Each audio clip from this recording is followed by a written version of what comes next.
Lo scorso novembre i vescovi della Conferenza Episcopale Triveneta riunirono il mondo politico, regionale e governativo e i rappresentanti dell'istruzione regionale per discutere concretamente lo stato delle cose della parità scolastica.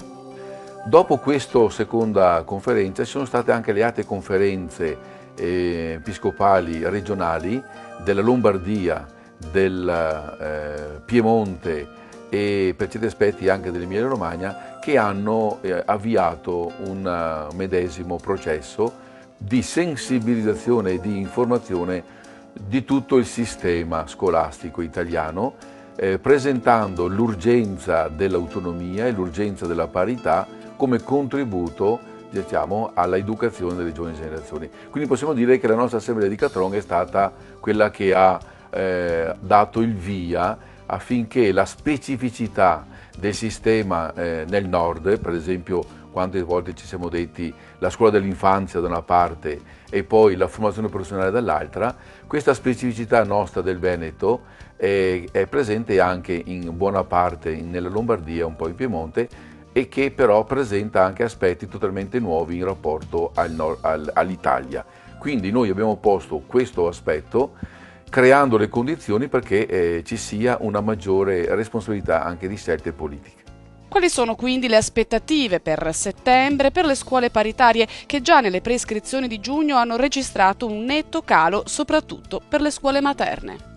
No, a livello di regione c'è un impegno, ecco, abbiamo visto anche un aumento dei contributi da parte della regione per quanto attiene alla scuola dell'infanzia e quindi con l'assessorato del Senagiotto abbiamo il buono scuola approvato pochi giorni fa, ecco, dalla regione. Purtroppo la scadenza del bando arriva come lo scorso anno ad anno scolastico concluso, e questo è un problema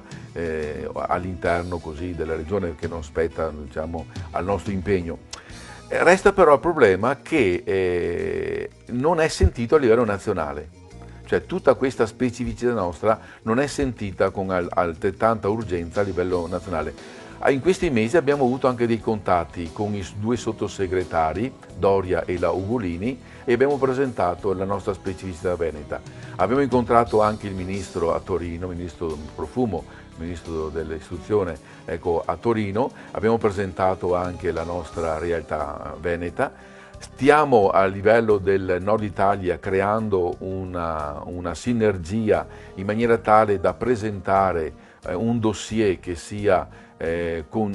condiviso da tutte le conferenze episcopali del Nord Italia, in maniera tale da presentare, ripeto, la nostra specificità e con i risparmi economici evidenti e con anche la fecondità dell'inserimento nel mondo del lavoro e con la quasi totalità della presenza di iscrizioni dei bambini nella scuola dell'infanzia, ecco, noi presentiamo questo come una qualità della scuola, una qualità che noi non vorremmo sia